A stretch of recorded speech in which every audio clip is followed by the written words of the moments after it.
politique de ces pédagogies. Il y a beaucoup de points sur lesquels je ne m'exprimerai pas, j'insisterai pas. On pourra peut-être y revenir si on a un petit temps d'échange après mon exposé. Alors bon, je m'efforce maintenant d'aller assez vite. Premier point, les divergences entre ces deux pédagogies historiques. Ce sont des pédagogies héritées du passé, qui ont plus d'un siècle d'existence. Hein. Et en général, elles sont opposées, ces deux pédagogies, en pointant notamment les opinions politiques des pédagogues qui sont différentes, divergentes même. Et nous pourrions dire que cette opposition est un peu déséquilibrée dans la mesure où elle est surtout pratiquée, cette opposition, voire peut-être même de manière assez conflictuelle, par les adeptes de la pédagogie freinée. Beaucoup plus, je crois, que par les personnes qui tentent de pratiquer la pédagogie Montessori. Donc, dans la culture du mouvement freiné, c'est assez connu qu'il y a une méfiance, voire une défiance, voire même une contestation de la valeur de la pédagogie Montessori. Bon, c'est assez logique parce que Freinet a, lui, explicitement parlé à plusieurs reprises de Montessori, mais nous ne connaissons pas du tout l'opinion de Montessori sur Freinet. Elle ne s'en est pas expliquée. Le travail de Montessori est bien antérieur à celui, historiquement, à celui des Freinet, parce qu'il y a une génération d'écart entre ces pédagogues, pour celles qui les connaissent peu. Montessori est de 1870, Freinet 1896 et Élise Freinet 1898. Voilà leur date de naissance, leur année de naissance. L'ancrage politique des Freinet, lui, il est très clair, c'est le syndicalisme révolutionnaire d'après la Première Guerre mondiale. Donc, à l'école Freinet qui a été ouverte en 1934, à l'école Freinet, qui est à Vence, dans les Alpes-Maritimes, il y a une imprégnation politique, c'est sûr, dans la pédagogie, et on voit même des types d'actions comme accueillir les réfugiés des républicains d'Espagne en 1937-39. Donc, il y a une action extrêmement engagé des Freinet dans le domaine syndicaliste, politique, révolutionnaire, qui est très très clair. L'école est donc relativement, l'école Freinet, je parle de l'école historique, l'école qui a été créée à Vence, elle est surdéterminée par les appartenances militantes et politiques des Freinet, d'Élise et Célestin Freinet. Ça prend donc des formes qui ont toutes à voir avec la défense des enfants du prolétariat. Ce qui est explicite chez Freinet l'est beaucoup moins chez Montessori. On a des textes où elle dit être avant tout, elle, soucieuse d'une expérience pratique. Ce n'est pas d'ailleurs la vie de Montessori, de la pédagogue, qui peut nous aider à comprendre exactement son positionnement politique, parce qu'il n'est pas du tout linéaire dans l'histoire, dans la vie de Maria Montessori. Au début, son action est marquée par le socialisme réformiste, mais aussi la théosophie, qui avait des réseaux très actifs au début du XXe siècle, des réseaux d'engagement social. Un peu plus tard, vers les 40 ans, elle redécouvre à sa manière le catholicisme. Elle passe une période que Bérengère qualifie de beaucoup plus réactionnaire, et c'est là qu'elle a développé ses écoles en Italie sous Mussolini. Puis, une dizaine d'années plus tard, elle s'exile en Inde, où elle est restée pas mal d'années. Et là, sa pédagogie s'est clairement imprégnée du modèle oriental, de la philosophie orientale. Donc, vous voyez, du coup, les textes de Montessori, les textes de la maturité, laissent à la fois entendre percevoir des accents conservateurs, on peut le dire, mais elle reste tout de même assez inclassable. C'est difficile de l'enfermer dans une catégorie politique. Et lorsqu'on l'interrogeait d'ailleurs à ce sujet, elle disait tout simplement qu'elle était montessorienne. Montessori, qu'est-ce qu'elle est? Ni socialiste, ni je ne sais quoi, ni catholique peut-être même, mais surtout montessorienne. Chez Montessori, donc, l'intérêt pour l'environnement social et le public prolétaire s'est transformé ou élargi en un intérêt autour de ce qu'elle qualifiée de guérison de l'enfance ou guérison de l'enfant. Ne pas oublier qu'elle était médecin, pédiatre, psychiatre, aussi de formation et même anthropologue. Hein. Alors bon, elle insiste au cours de sa carrière beaucoup plus et de plus en plus sur l'idée que la pédagogie doit être vue, ce qui n'était pas suffisamment le cas auparavant, comme une cure, donc un soin, une forme de soin, valable pour tous les enfants, tous, dont l'expérience concrète, selon elle, est qu'ils sont opprimés par les adultes. Voilà, ça, c'est la position de Montessori. Chez Freinet, là, c'est un peu différent parce que les enfants sont opprimés, mais en tant qu'ils sont des enfants du prolétariat. Et donc, ils sont opprimés à l'intérieur de la domination capitaliste, qui exerce une domination non seulement de la bourgeoisie sur le prolétariat, mais aussi sur les enfants du prolétariat. Ça, c'est la position des Freinet.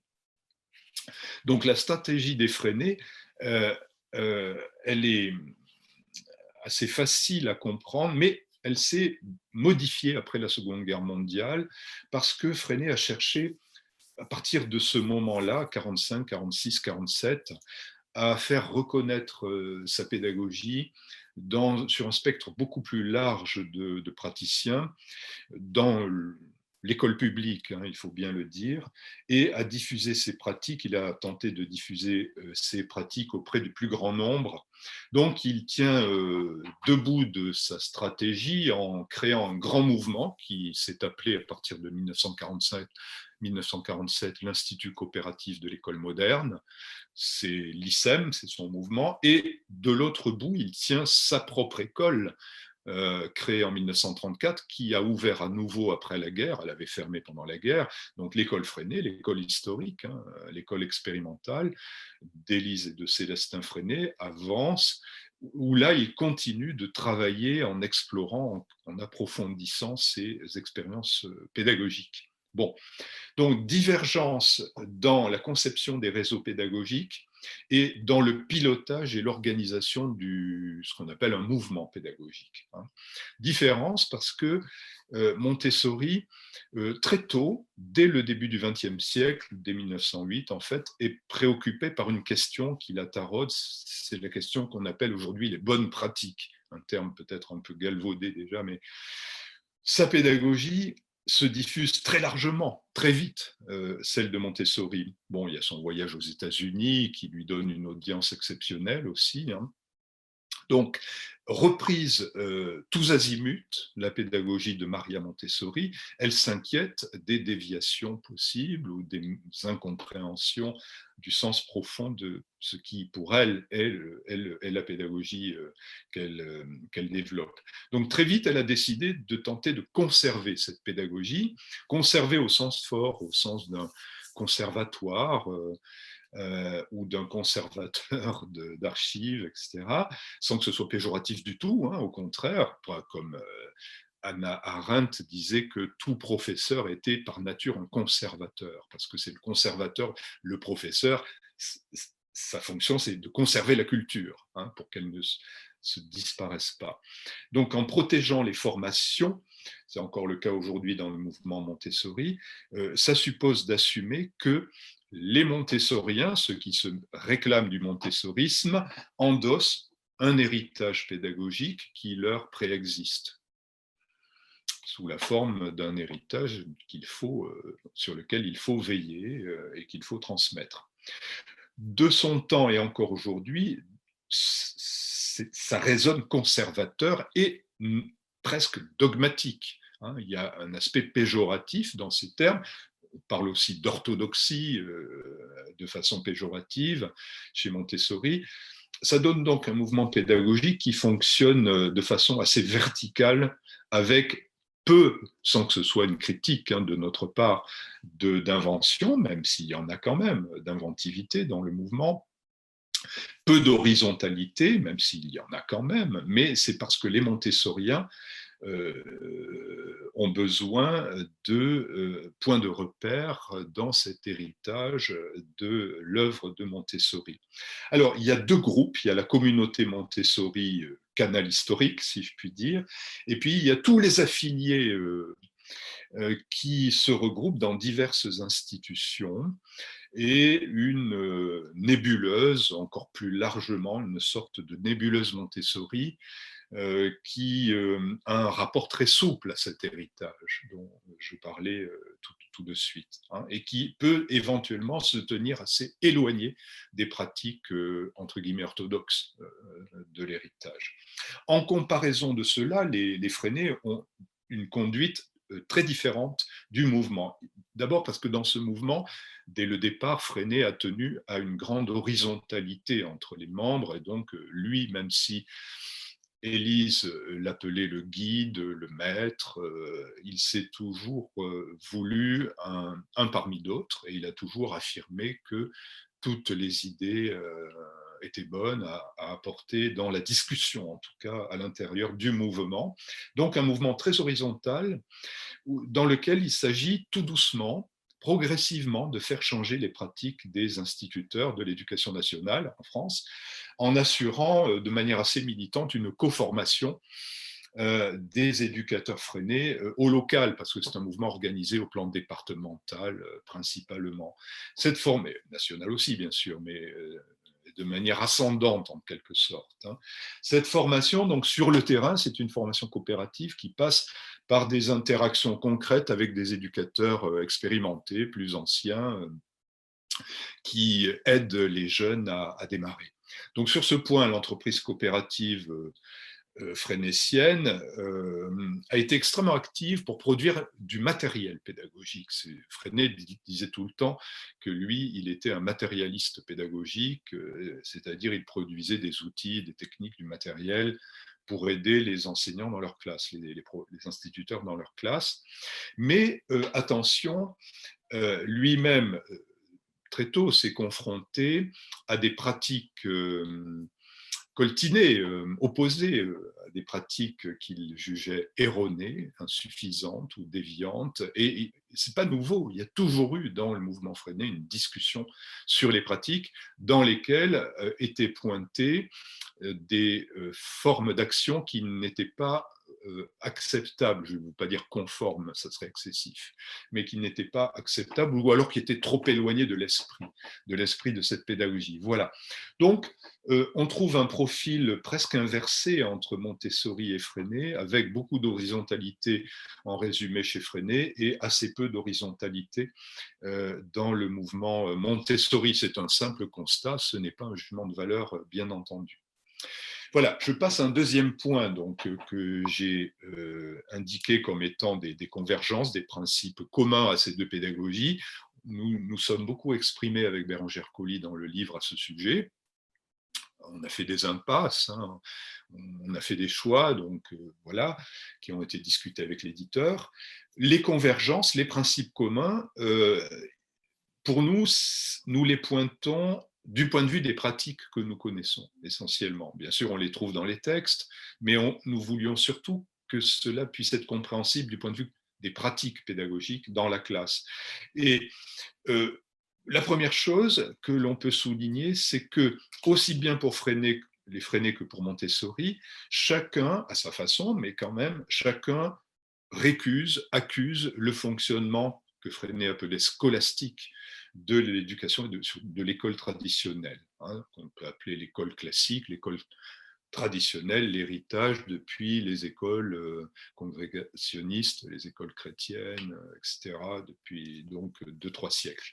On trouve des critiques de l'école traditionnelle disséminées dans les écrits montessoriens, même si Montessori ne s'est pas préoccupé spécifiquement de l'école. Sa vision était beaucoup plus large, hein.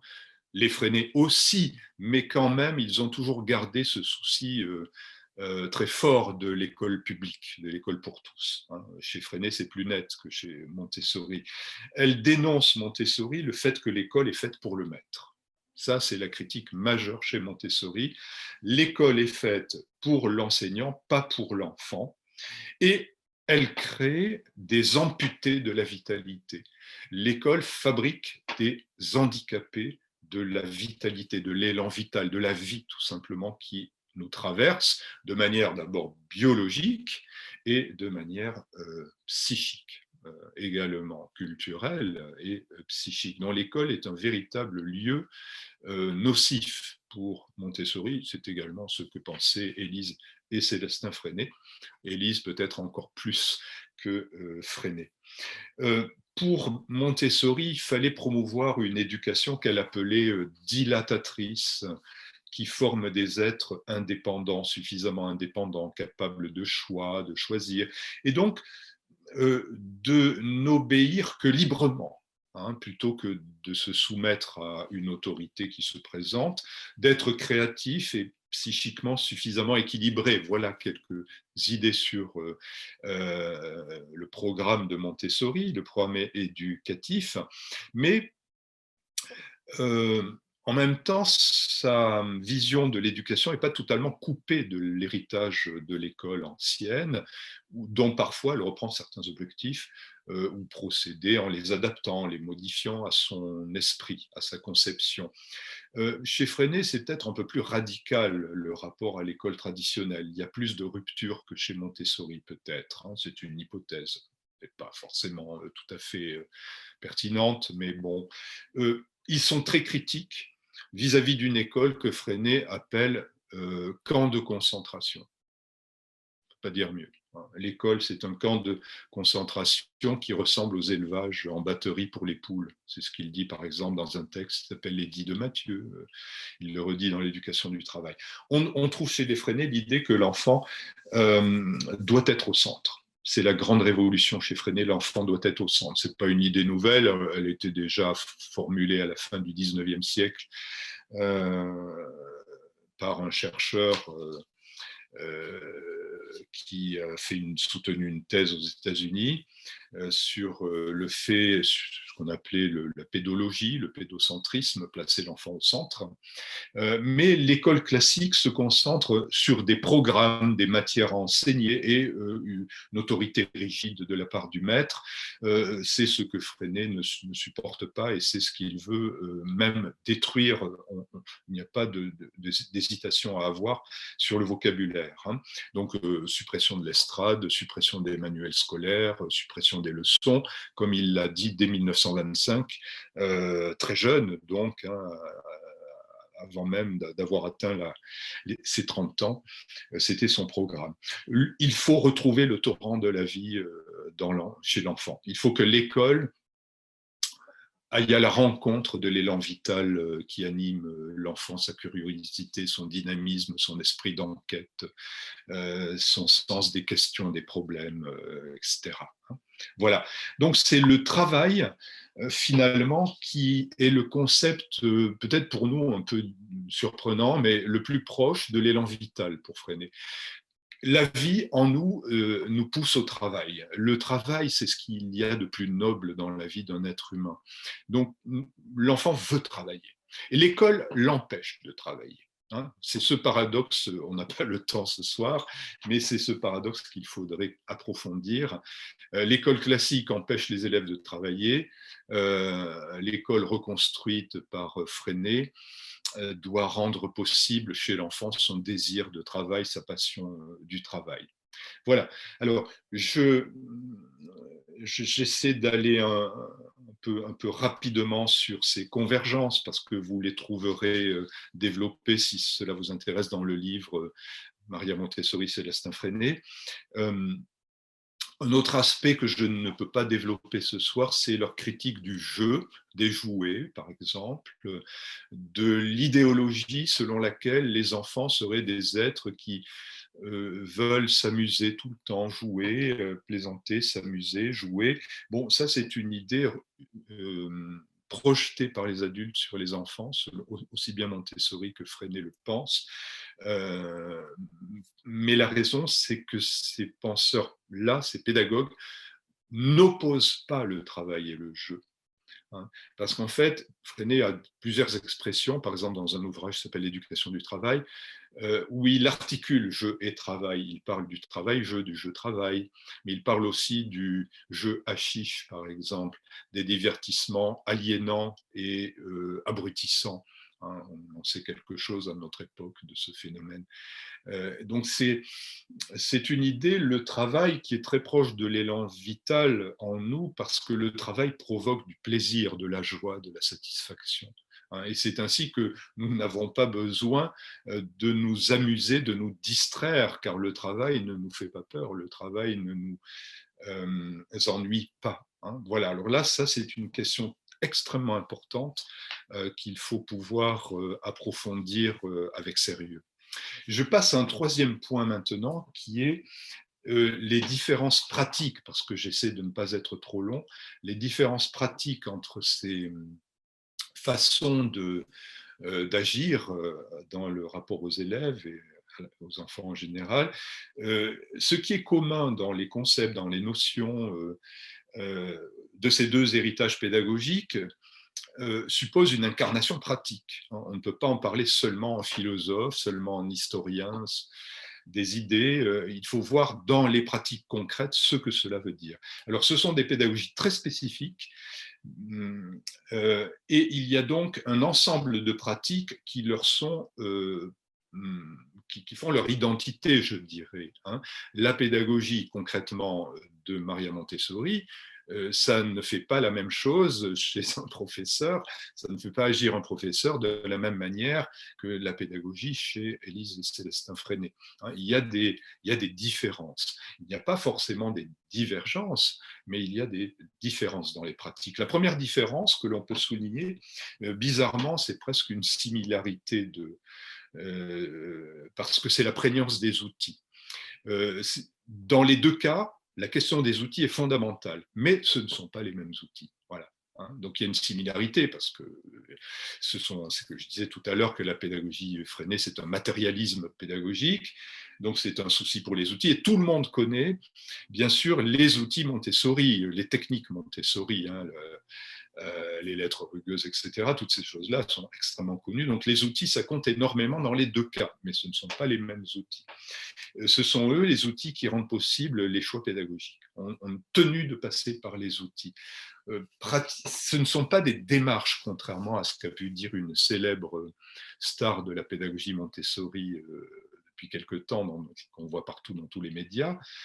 La pédagogie Montessori, ce n'est pas une démarche, c'est avant tout un ensemble de techniques concrètes qu'il faut connaître, qu'il faut maîtriser quand on veut pratiquer cette pédagogie. Alors évidemment, c'est exactement pareil pour Freinet. Freinet, ce n'est pas une manière d'être avec les enfants, c'est un système qui nécessite des outils et des techniques. Bon, une fois que j'ai dit ça, donc l'entrée par le matériel dans ces pédagogies, c'est absolument fondamentale. Et chez Freinet, le matériel a pour fonction de favoriser, supporter, encourager ce qui est pour lui la loi de la vie, pour l'espèce humaine, et qu'il a nommé le tâtonnement expérimental. Bon, je n'ai pas le temps de définir ce concept, qui est décrit dans l'éducation du travail et aussi dans des textes plus tardifs de Freinet, notamment un texte qu'il a produit l'année de sa mort, en 1966, de tâtonnement expérimental. Mais l'être humain, dès son plus jeune âge, organise son rapport au milieu par tâtonnement. Et le tâtonnement, c'est un mot un peu valise qui nécessite d'être vu de plus près. Il y a différentes formes de tâtonnement et ce sont ces formes de tâtonnement évolutif qui correspondent un peu à ce que John Dewey avait appelé l'enquête, l'expérience, qu'il faut donc favoriser quand on enseigne en pédagogie freinée, grâce à des outils et des techniques précises. Dans ces pédagogies, on trouve à la fois individualisation et coopération.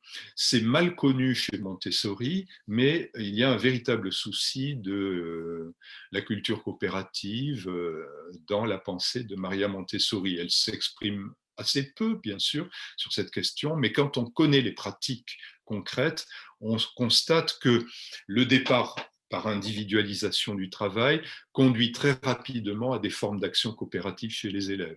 Alors c'est plus connu chez Freinet parce que Freinet s'est exprimé tout le temps sur la coopération. Il a appelé son mouvement l'Institut coopératif, il a appelé sa pédagogie la pédagogie coopérative. Donc c'est très clair évidemment, hein, mais ça ne veut pas dire qu'il n'y a pas de souci de la coopération chez Montessori. Donc cette éducation à la culture coopérative, qui est une valeur fondamentale chez ces pédagogues, on peut on peut l'illustrer par des pratiques comme euh, l'écriture spontanée, le texte spontané chez Montessori, et pardon, le texte libre dans la pédagogie d'Élise et Célestin Freinet.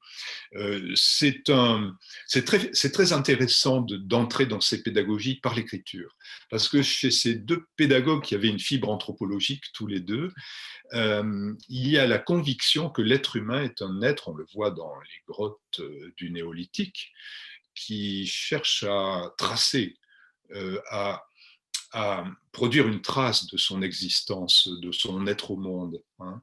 Le dessin d'abord, puis l'écriture et les textes. Nous vivons sur un héritage culturel absolument immense et fascinant de textes, d'écriture.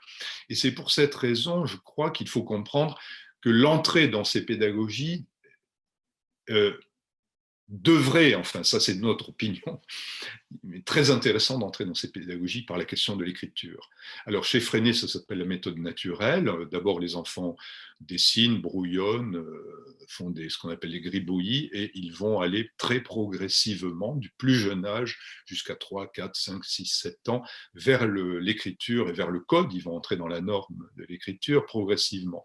Donc par exemple, ça implique que quand on est enseignant à l'école élémentaire, par exemple au cours préparatoire, le souci principal ne soit pas d'enseigner la lecture, mais de rendre possible l'écriture. Hein. C'est toujours quelque chose d'un peu surprenant quand on ne connaît pas ces pratiques.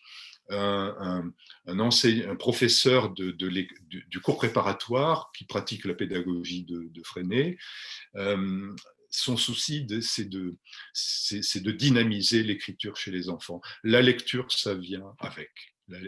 Donc on inverse un peu l'ordre des choses. Classiquement, les enfants n'écrivent que lorsqu'ils maîtrisent la lecture, hein, c'est la pédagogie classique. Et bien dans cette pédagogie, dès le départ, depuis les années 1920, c'est l'inverse qui s'est produit.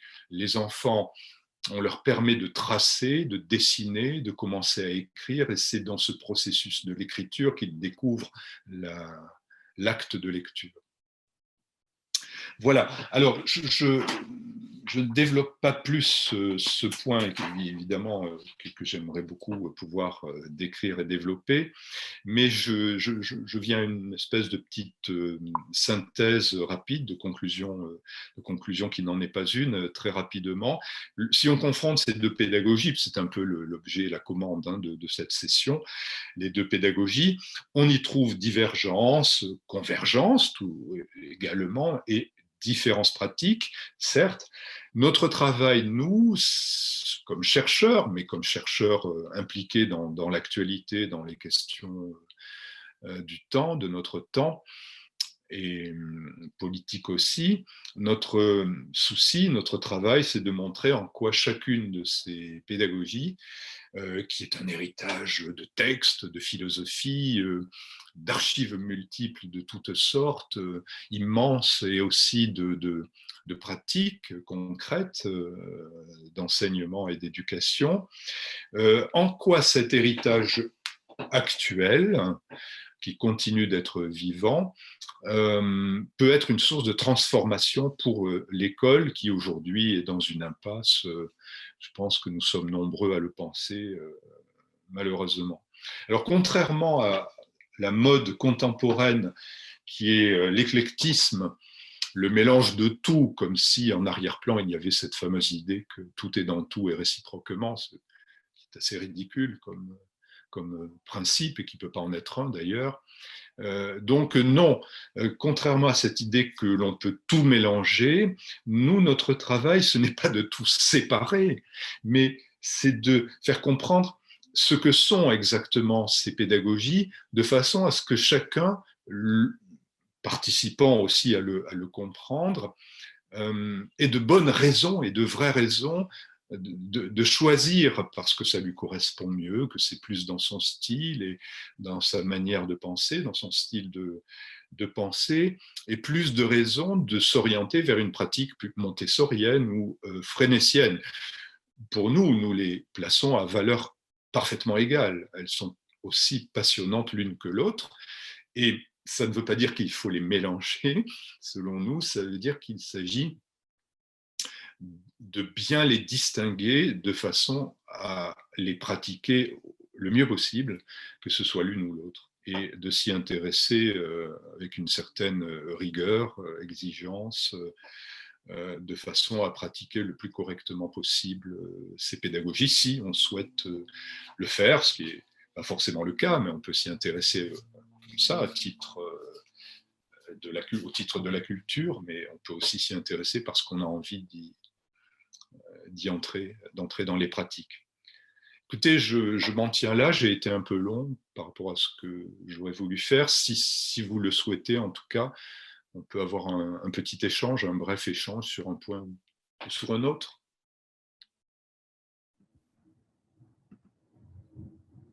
Merci beaucoup, passionnant. Moi, j'aurais eu envie de continuer encore et encore. Donc peut-être si ça vous convient, on peut demander aux participants de débrancher leur micro, enfin de brancher leur micro pour qu'ils puissent poser les questions. Ou alors, si vous êtes plus timide dans la boîte de discussion. Si on a un tout petit peu de temps, je peux revenir sur un petit point ou un autre de mon exposé qui est très superficiel. Hein, j'en suis conscient. Mais... Alors, vous avez une question dans la boîte de... Est-ce que je peux poser une question? Je vous entends. Vous avez dit que, d'abord, je suis Olfa Timani, une classe de CE2, je travaille au Grand Lycée franco-libanais de Beyrouth. Et on est ravis de vous écouter et d'assister à cette conférence. Merci. Je vous en prie. Alors, vous avez dit que, je m'arrête sur ce point, que Freinet disait qu'il est possible d'apprendre la lecture après l'écriture. Comment est-ce qu'un enfant peut écrire quelque chose qu'il ne sait pas lire? Est-ce que vous pouvez clarifier un peu ce point, s'il vous plaît? Oui, merci. Évidemment, c'est caricatural dit comme cela. Hein. Alors attention, c'est pas vraiment successif. Hein. Dans l'action, dans la pratique, il ne s'agit pas de dire qu'il va d'abord écrire et ensuite lire. Hein. C'est pas vraiment successif. Les choses se passent dans un processus et il y a une sorte de dialectique permanente entre l'écriture et la lecture qui se fait. Mais pour clarifier un peu ce point, en essayant d'être rapide, dans la pédagogie classique, il y a un postulat selon lequel un être humain ne pourra écrire que lorsqu'il aura appris à lire, qu'il comprend le fonctionnement, la norme du code, le rapport graphophonétique, et qu'on lui enseigne d'abord à comprendre la langue et devenir capable de lire, et peu à peu, il va écrire. Bon, ça, c'est la pédagogie classique qui le fait, puis dans les programmes, ça a un peu changé, mais dans les programmes, ça a très longtemps été le cas. Pour Freinet, en fait, ce qu'il constate, c'est que les enfants très jeunes, les êtres humains très jeunes, cherchent à faire des traces. Par exemple, un tout petit, on le met par terre dans la terre, il est assis dans la terre, il prend un bout de bâton, il prend un caillou et il trace comme ça, il fait des traces, il creuse dans la terre. C'est déjà un travail. Hein, il tâtonne, il essaie d'avoir un retour du milieu dans lequel il agit et sur lequel il agit. Il observe et il réfléchit, il commence à penser. Bon, donc ça, la trace, c'est un acte humain fondamental, et très rapidement, cette trace va s'organiser, bon, bien sûr, de façon aléatoire au départ, mais on va observer des régularités, et si on laisse faire, et qu'on n'intervient pas de manière trop directive, on verra que l'organisation des traces va faire apparaître des formes, par exemple spiralaires ou circulaires, ou bon, c'est des choses que par exemple Piaget a décrites à une époque, et beaucoup de psychologues après lui. Mais il y a une entrée dans la culture qui se fait par la trace. Et ce dessin, cette façon de grapher, comme les graphes sur les murs de New York dans les années 70, par toute cette jeunesse déshéritée qui signait, au fond, étant parfaitement anonyme, qui signait sur les murs de la ville, hein, ben cette façon de s'affirmer dans le monde, d'affirmer sa présence, c'est le point de départ de l'écriture. Voilà la thèse anthropologique, en quelque sorte, et didactique. Donc c'est le point de départ de l'écriture. Alors on va la favoriser et on va voir comment l'être humain s'intéresse à l'écriture. Alors là, il y a un deuxième aspect qui est que nous sommes baignés d'écriture, nous sommes baignés dans l'écrit. Et je ne sais pas si vous connaissez le travail de Jean Foucambert, qui était un inspecteur de l'éducation nationale, qui a travaillé à l'INRP et qui a créé une association avec d'autres qui s'appelle l'Association française pour la lecture, et qui a beaucoup travaillé de manière très passionnante aussi sur le fait que très tôt, l'être humain veut lire parce que nous sommes entourés de traces écrites, en fait. Nous sommes entourés de traces écrites et nous prenons des repères. Donc, eux, ils en ont fait, dans le mouvement de l'AFL, ils en ont fait une méthode d'entrée dans la lecture. Les petits-enfants de 2-3 ans, ils apportent à l'école des boîtes de chocolat et ils savent que dessus il est écrit, je ne sais pas, chocolat, pour pas donner une marque, hein, ils le reconnaissent, donc ils entrent dans la lecture par leur environnement familier et on développe, on favorise, on stimule cet intérêt pour les traces écrites autour de soi. Donc c'est pour vous dire que écriture-lecture, c'est une dialectique, bien sûr, hein, il ne faut pas les rendre, pas penser qu'il y a d'abord l'écriture et seulement ensuite la lecture. Ça se fait en même temps. Mais pour pouvoir le comprendre bien, évidemment, il faut aller voir les pratiques en classe, parce que on peut le décrire comme ça, oralement, verbalement, mais c'est beaucoup plus compréhensible si on regarde faire les professeurs dans la classe. En résumé, les enfants très tôt brouillonnent, ils gribouillent. Peu à peu, on voit apparaître des lettres dans un dessin, souvent des lettres capitales, mais pas forcément, puis des mots, des petits mots, et puis ils ont envie d'écrire, parce qu'ils voient aussi les adultes écrire, ou des plus grands qu'eux, des frères, des sœurs écrire. Donc ils entrent dans l'écriture, comme dirait Freinet, entre guillemets, naturellement. En fait, c'est culturellement, c'est pas naturellement, mais ils entrent naturellement, c'est-à-dire, c'est normal quoi, d'entrer dans l'écriture de cette manière-là. Si on favorise cette pratique-là, très rapidement, il va y avoir une passion chez l'enfant pour l'écriture. Et donc, à l'école Freinet, on le voit, à la maternelle, ils écrivent des textes. Et c'est ainsi qu'ils vont apprendre à lire. C'est par le fait qu'ils ont un désir d'expression, un désir de parole, un désir de produire des textes. Merci. Alors, il y a une question dans la boîte de chat. Je vais vous la lire. Merci pour cette présentation. C'est Eric qui pose la question. Pourquoi ces deux grands pédagogues et leurs pratiques ne sont-ils plus présentés en formation initiale et continue en France? Ah oui. Bon, moi, je peux y répondre de manière que de manière assez superficielle, pour ce que j'en sais. C'est que d'abord, pour les présenter, il faudrait les connaître. Alors, on peut les présenter de loin, comme ça, en ayant lu un peu les textes, bien sûr, ça reste forcément insuffisant. Une présentation de type un peu histoire des idées pédagogiques ou un peu philosophique. Après, si on veut présenter vraiment la pédagogie, le problème, c'est qu'il faut la connaître. Et là, c'est beaucoup plus compliqué. Ce sont des pédagogies complexes quand même, qui supposent d'aller dans les classes de personnes qui savent la pratiquer, de se former soi-même. Donc c'est rare. Hein. Ça suppose aussi que les formateurs en aient le désir de le faire. Et en tout cas, jamais aucun ministre n'a mis au programme de la formation des maîtres ces pédagogies. J'avais parlé avec Vincent Peillon au moment où il a été nommé ministre de l'Éducation nationale en 2012. Je l'avais rencontré. Bon, lui, il s'était montré très intéressé. On avait discuté un moment, il m'a dit « Ah oui, la pédagogie Freinet, c'est une belle pédagogie. » Mais en fait, d'abord, il a été viré assez rapidement, il n'a pas pu il n'a pas pu peut-être réaliser son programme. Je ne pense pas qu'il aurait prévu de rendre obligatoire la formation en SP à ces pédagogies.